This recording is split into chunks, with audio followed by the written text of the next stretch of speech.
mengenai perkawinan dan perceraian. Oleh karena itu saya kembalikan ke moderator.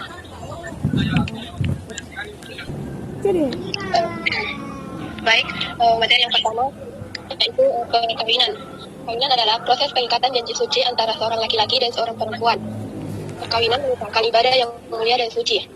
Perkawinan juga merupakan perjalanan hidup yang membutuhkan kerjasama, komitmen, dan dedikasi dari kedua individu untuk membangun hubungan yang harmonis dan bahagia. Perkawinan tidak boleh dilakukan sembarangan karena ini merupakan bentuk ibadah terpanjang dan dapat dijaga hingga maut memisahkan.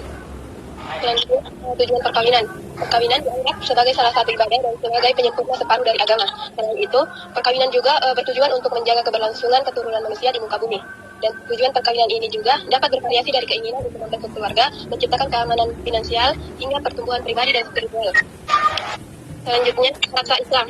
Syarat sahnya perkawinan menurut agama Islam, yang pertama, persetujuan dari kedua calon pengantin, yang kedua, wali untuk calon pengantin wanita, yang ketiga, pengantin pria, yang keempat, saksi minimal 3 orang yang adil, yang kelima, ijab kabul prosedur jelas dan penerimaan, dan yang terakhir, tidak ada larangan hukum atau fikih. Baik, untuk materi selanjutnya saya persilakan kepada Saudari Salwa. Oke, baiklah, terima kasih atas kesempatan yang diberikan. Selanjutnya itu syarat sah perkawinan dalam agama Kristen. Yang pertama itu persetujuan dari kedua calon pengantinnya, kemudian saksi minimal 2 atau 3 yang hadir, kemudian mempelai wanita dan mempelai pria wajib mengucapkan sumpah, dan kelayakan menurut hukum gereja setempat. Selanjutnya persiapan pranikah dan konseling dalam pelatihan. Selanjutnya terakhir, tidak ada larangan hukum atau agama.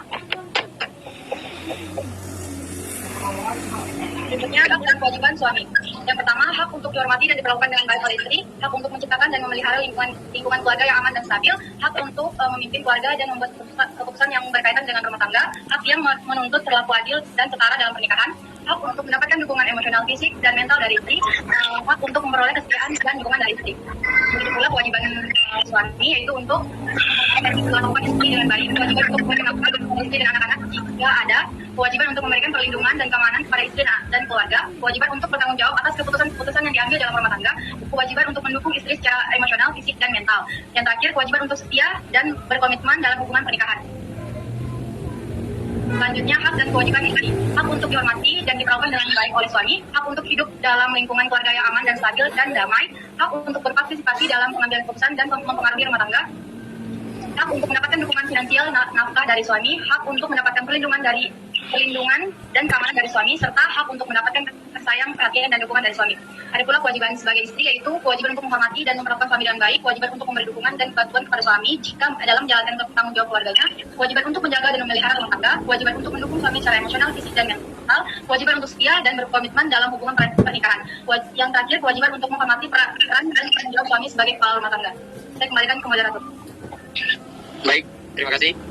Materi selanjutnya saya persilakan kepada Saudari Dewi Ulfa. Untuk materi selanjutnya yaitu perceraian. Perceraian adalah proses resmi yang mengakhiri ikatan perkawinan antara dua individu. Ini adalah tindakan hukum dan sosial yang memungkinkan suami dan istri untuk mengakhiri hubungan mereka dan memulai kehidupan terpisah. Proses perceraian biasanya melibatkan berbagai aspek, termasuk hak dan kewajiban kedua pihak terkait dengan aset, hak asuh anak, dan tanggung jawab finansial. Selanjutnya ada faktor penyebab perceraian, yaitu pertama salah satu pihak berbuat zina, yang kedua meninggalkan pihak lain, yang ketiga mendapat hukuman penjara, yang ketiga terjadi krisis ekonomi, yang kelima terjadi kekerasan fisik atau mental, yang keenam karena beda agama atau keyakinan. Selanjutnya ada jenis-jenis perceraian. Yang pertama ada cerai hidup, yang kedua cerai meninggal, yang ketiga cerai gugat. Adapun dampak perceraian bagi suami istri, yang pertama, suami istri dapat mengalami stres dan depresi. Perceraian seringkali membawa dampak psikologis yang berat bagi pasangan, seperti stres, depresi, rasa bersalah, kemarahan, dan kemudian. Yang kedua ada masalah ekonomi. Perceraian dapat mengakibatkan masalah finansial, terutama bagi pihak yang tidak bekerja atau berpenghasilan rendah. Terjadinya perubahan status dapat mempengaruhi kondisi keuangan masing-masing pihak. Yang ketiga, ada penyesuaian diri. Pasangan harus menyesuaikan diri dengan status baru sebagai orang yang bercerai dan menghadapi perubahan gaya hidup, tempat tinggal, serta lingkungan sosial yang baru.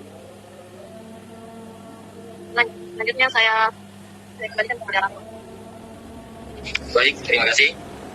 Untuk materi selanjutnya saya persilakan kepada Saudari Sri Wahyuni.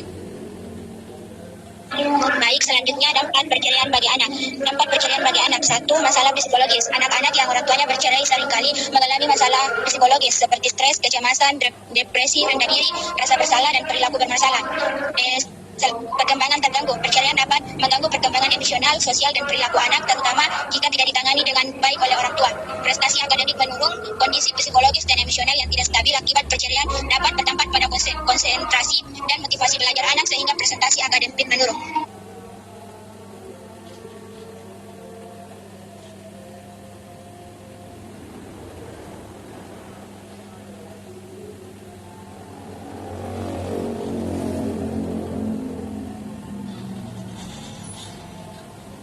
Sakit.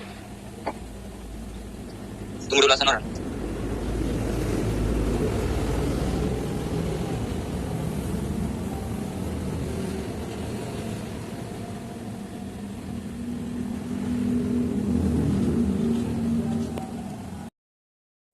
Saya persilakan kepada Saudari Salwa untuk menjawab pertanyaan dari Saudari Nana. Oke, tadi pertanyaannya itu mengenai cerai gugat di slide ini ya. Mungkin perceraian cerai gugat itu yang saya dapatkan itu di hukum-hukum Islam. Terus saya juga mendapatkannya di sumber yaitu Wikipedia Indonesia. Dia menyatakan kalau misalnya hukum gugat itu adanya cuma di hukum Islam. Saya tahu kalau misalnya yang di lain mungkin tidak ada. Dan penjelasannya itu cerai gugat adalah perceraian yang dilakukan karena kehendak istri untuk melepaskan ikatan perkawinan dalam Islam disebut khulu. Karena takut tidak dapat hukum-hukumnya Allah Subhanahu Wa Taala, yaitu taat kepada suami dengan adanya iudah tebusan atau dengan tebusan yang diberikan kepada suami sebagai tebusan dirinya agar suami menceraikannya dengan menggunakan lafaz khulu atau makna dengan itu dari suami. Adapun yang menjadi landasannya adalah cerai gugat ini dalam Al-Quran, di hadis Nabi SAW, dan ijma ulama. Firman Allah ini di dalam surat Al-Baqarah ayat 229. Saya kembali ke moderator. Bagaimana Saudari Nana? Apakah sudah jelas atau masih mau diperjelas? Ya, jawabannya Atau masih ada yang mau ditambahkan oleh teman-teman? hanya sangat jelas, moderator. Terima kasih. Sama-sama, thank you. Saya minta dokternya sebentar. Bisa menjawab pertanyaan dari Gibran. Baik, saya persilakan kepada Saudari Salwa untuk menjawab pertanyaan dari Halil Gibran. Kalau menurut undang-undang, sebenarnya ada undang-undangnya. Jadi undang-undang itu bunyi, akibat hukum menikah beda agama antara suami dan istri dan anaknya tidak bisa saling mewarisi karena adanya beda agama dan tentunya berbeda nasabnya. Jadi ini di pasal 171 huruf C Instruksi Presiden nomor 1 tahun 1991 tentang komplikasi hukum agama. Jadi kita tahu kan kalau misalnya beda agama itu, nikah beda agama itu pasti banyak sekali tantangannya, banyak sekali komplikasinya. Salah satunya itu pasti menyebabkan konflik dalam pengambilan keputusan sehari-hari dalam hal penting maupun tidak penting. Kalau misalnya pasangannya sudah memiliki, apalagi kalau misalnya pasangannya sudah memiliki anak. Terus perbedaan perayaan tradisi-tradisi seperti kalau misalnya Kristen kan Natal, terus kalau misalnya Islam itu Lebaran gitu. Pasti kesulitan dalam mengadakan perayaan-perayaan tersebut. Terus juga akibat akibat pernikahan beda agama ini dapat, kalau misalnya mereka sudah memiliki anak, itu mereka tuh akan mengalami kesulitan dalam menentukan bagaimana mendidik anak dalam dua agama atau memilih apa yang mereka ikutin. Pasti mereka tuh bingung. Misalnya suaminya Islam terus istrinya Kristen. Suaminya ingin anaknya itu mengikuti ajarannya, sedangkan istrinya pasti ingin anaknya juga mengikuti ajarannya. Itu pasti bentrok sekali. Kalau misalnya suami istri itu memiliki anak ya.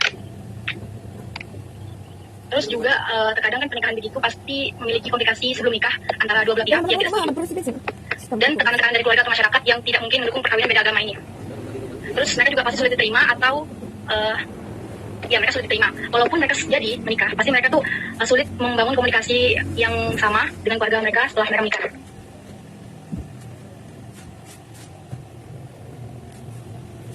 Dan juga yang terakhir itu konflik batin atau keraguan mengenai pilihan keyakinan dan komitmen dalam hubungan mereka. Saya kembalikan ke moderator. Baik, bagaimana Saudara Halil Gibran? Saya mau bantu jawab dulu, Tamat. Saya kepada Saudari Nana untuk menyampaikan jawaban.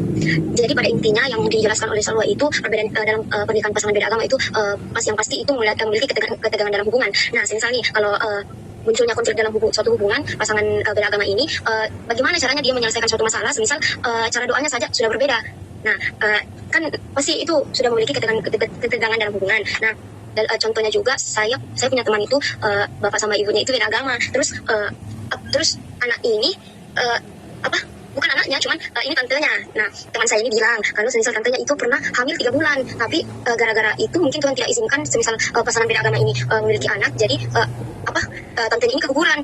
Nah, makanya mengapa itu perkawinan beda agama selalu menghadirkan permasalahan dan konflik-konflik, karena memang sebenarnya dalam agama dan mungkin di agama itu tidak memperbolehkan suatu pasangan beda agama. Contohnya di agama saya sendiri tidak memperbolehkan gelap dan terang itu bersatu seperti itu.